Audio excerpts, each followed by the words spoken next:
Welcome to In Conversation with Lazarus Carpenter, a visual symphony of conversation unfolds. The truth lies in bold questions, a glimpse into deep insight.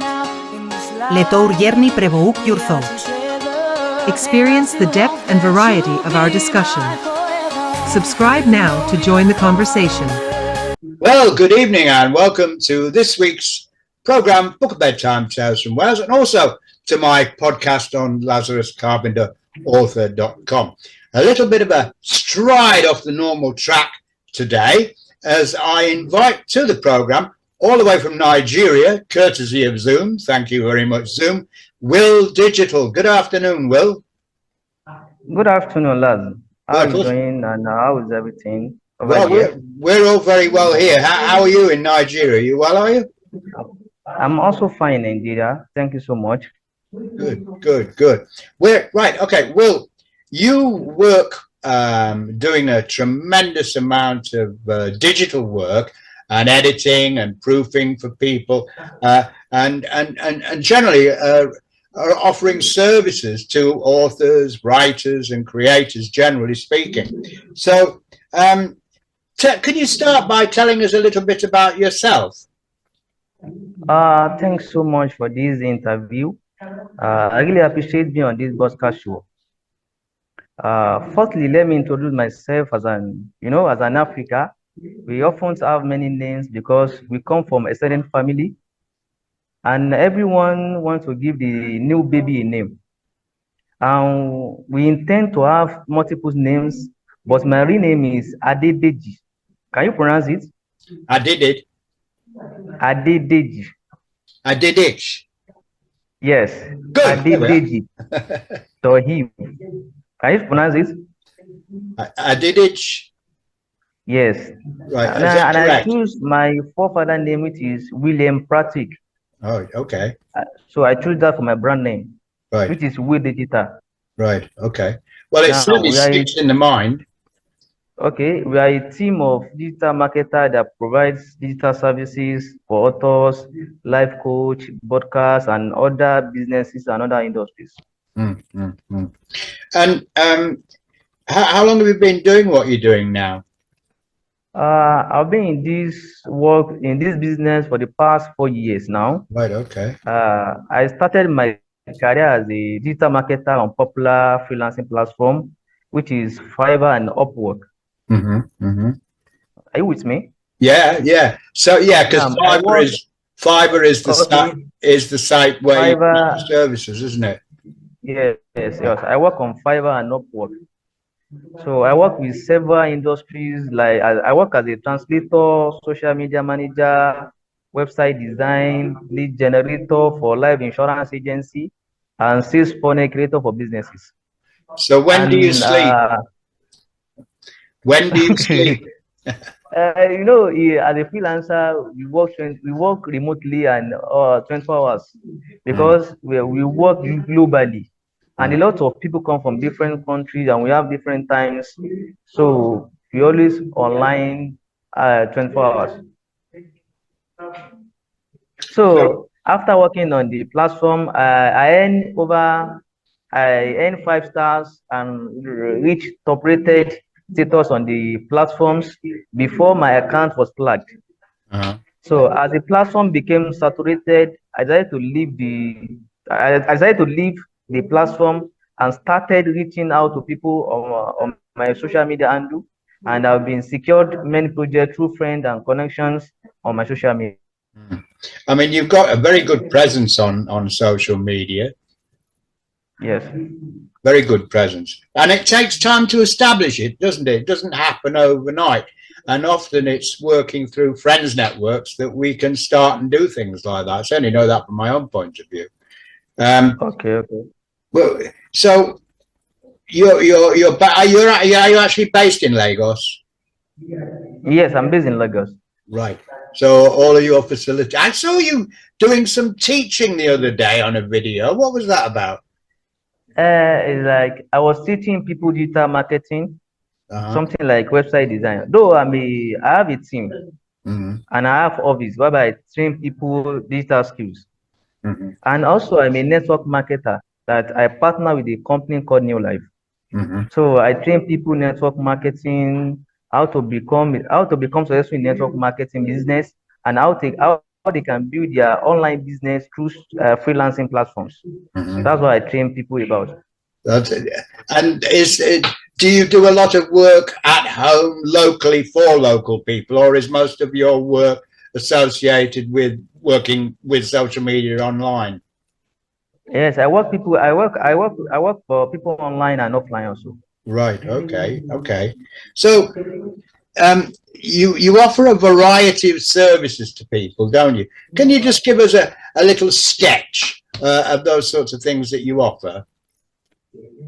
I work as a website designer, social media management, and anything related to ebook like book formatting, book editing and proofreading, book cover design, book mock-up design, author's websites, and many more.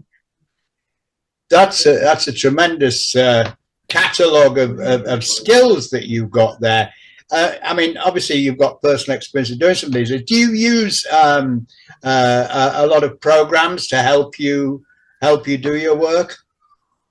Yes, A lot of digital programs. I have a lot of members in my team. We have different kind of people in my team, different kind of section. Right. Okay. Some are in marketing, some are in programming, some are in designing. So we come together to help people with their projects, and after their projects, if they bring another one to us, we also help them in together with the team. So how many people are in your team? I have 12 people in my team presently now.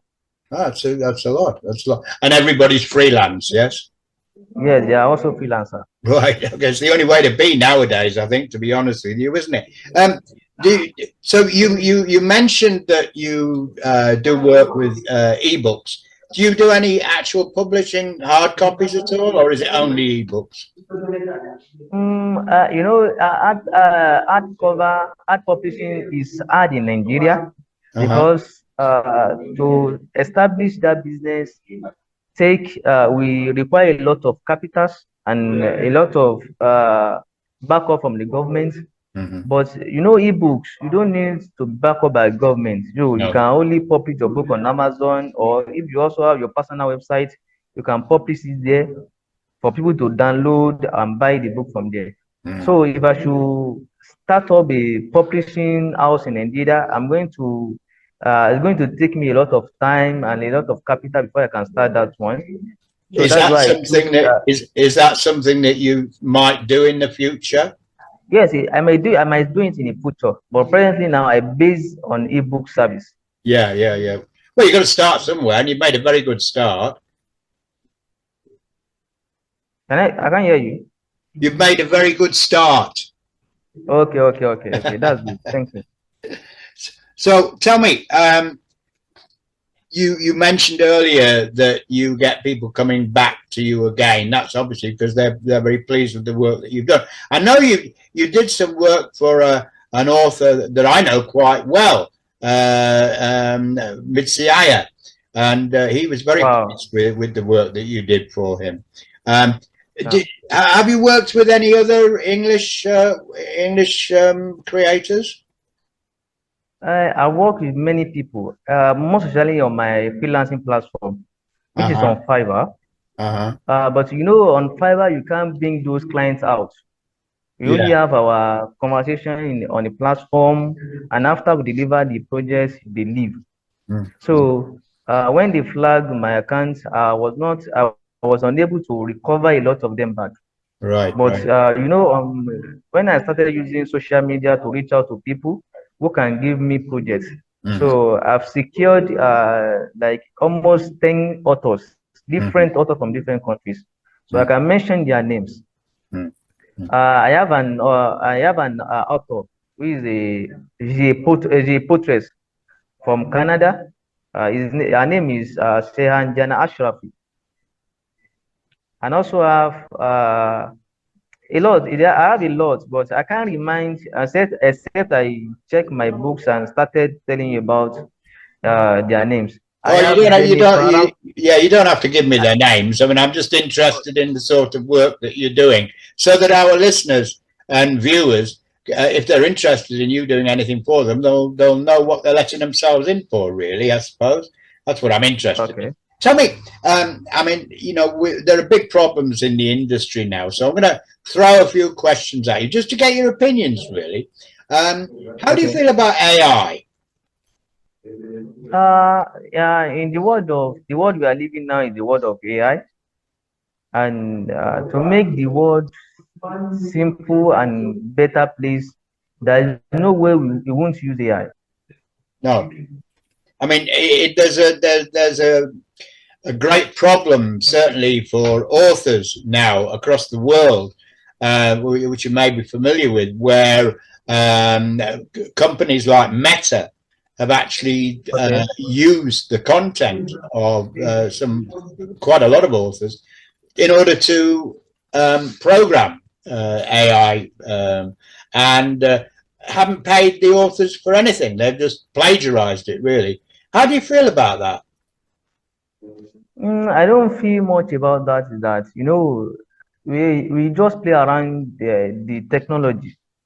The technology is advancing, so we have to play along with the technology and Yeah, I move. mean, it's like riding a bike, isn't it? It gets you from A to B, but you don't necessarily need it to make the journey.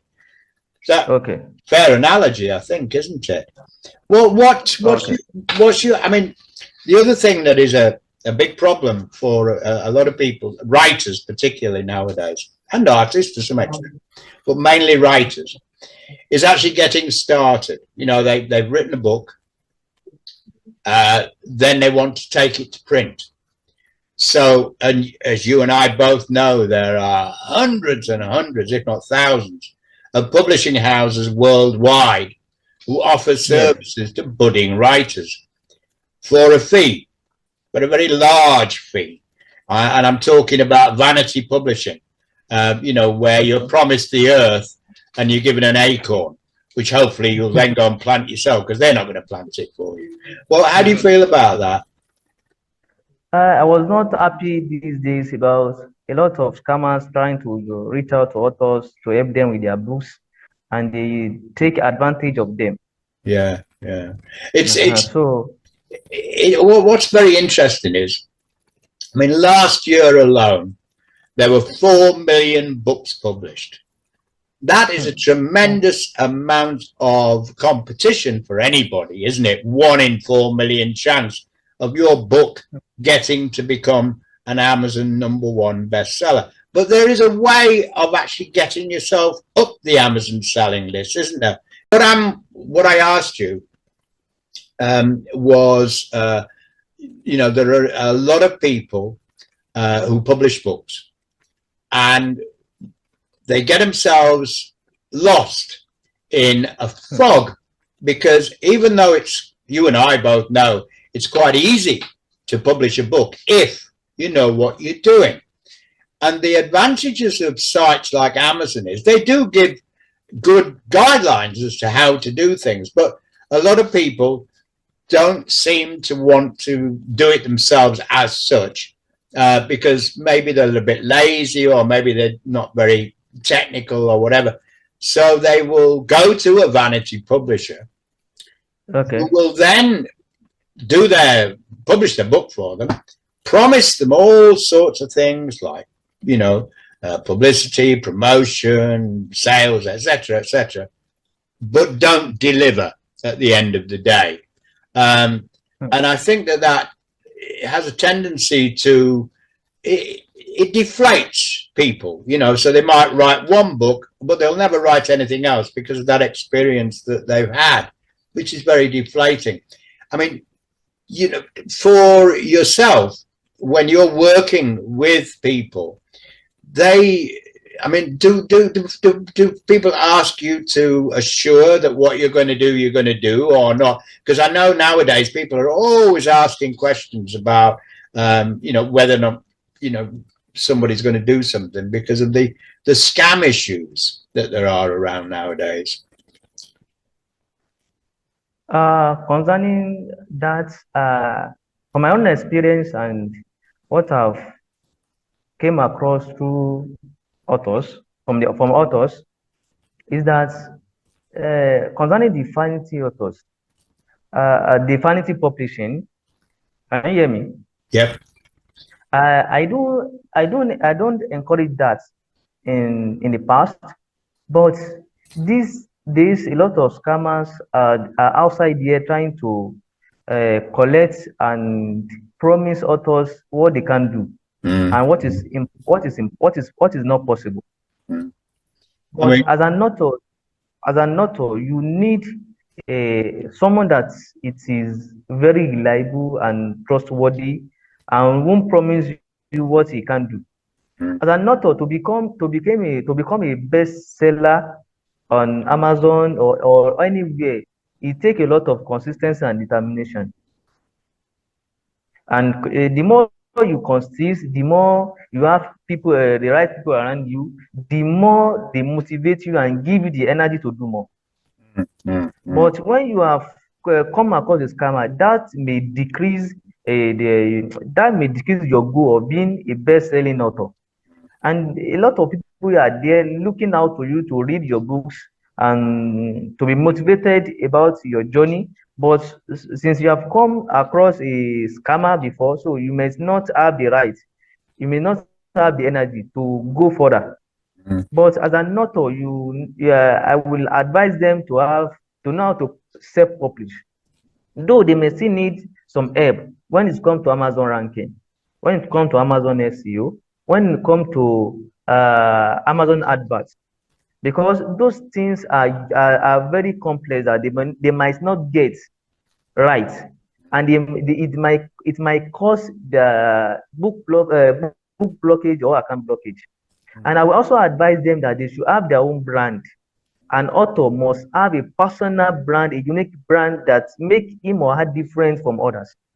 Like having a social media handles, a Facebook page, Instagram page, a professional website whereby people can order your books from the website directly instead of going to Amazon to order your book.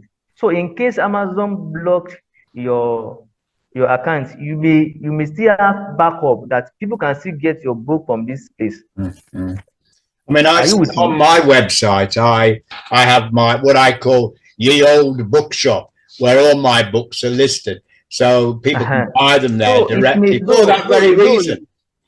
Though it may hard to get traffic to your website like Amazon, because Amazon is the largest bookstore online. Yeah, but with consistency and adverts, you can push your book, your website to the right audience, so they can patronize your books. And with a lot of promoting and marketing, just consist, just keep doing what you are doing. Just don't fall in the hand of scammers, because a lot of scammers out there having a professional website, and at the end of the day, they will just be collecting money from you without doing anything. That's right. And because the lack of knowledge you have, because you don't have the competent knowledge about the service, so you may think they are doing the right for you. I've come a lot of authors complaining about that, scamming over the world, but them that you can still do this and that. Don't let that be set back for you. As far you know what you are going, you have a goal. So focus on your goal. Let that just be a step and an encouragement to achieve your goals. Yeah, that's very good advice. Very good advice indeed. I mean, there's no doubt whatsoever. The easiest bit is writing the book. Doing something with it is a lot harder, as we all know. Will Digital, it's been an absolute pleasure to have you as our guest on the program. So if anybody wants to contact you, what's the best way to do that? I have a Facebook page whereby they can reach out to me, and I can also drop my WhatsApp number so that they can reach out to me through my WhatsApp number or my Gmail.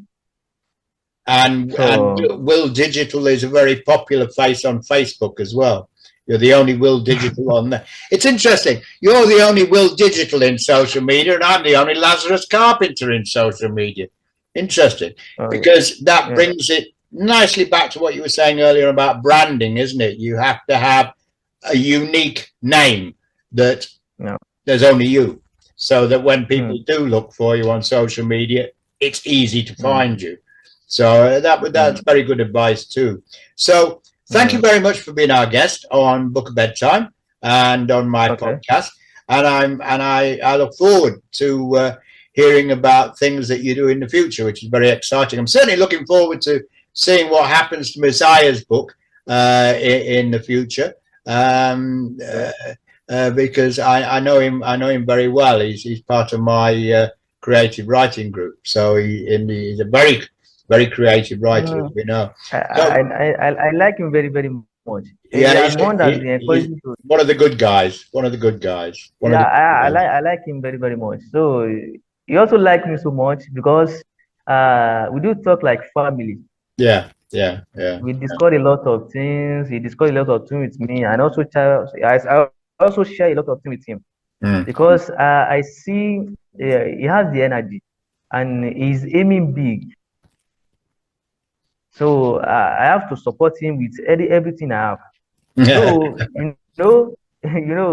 it's not that easy for someone from distance talking to you about his plan, talking about, if not because of the trust he has in me, and I also have him. So it might not have been easy like that. It's good to hear you say that, and I think it's certainly reassuring. So I love it very much. It's reassuring because it enables everybody to know that there is a personal relationship that exists between you and the people that you work for, and that's a good thing. It's a very sound recommendation. So, Will Digital, thank you very much for being our guest, and I wish you a very good day. And I'm sure the weather is wonderful in Nigeria. Thank you for being our guest. Thank you so much. I really appreciate the meeting. Thank you so much for the interview.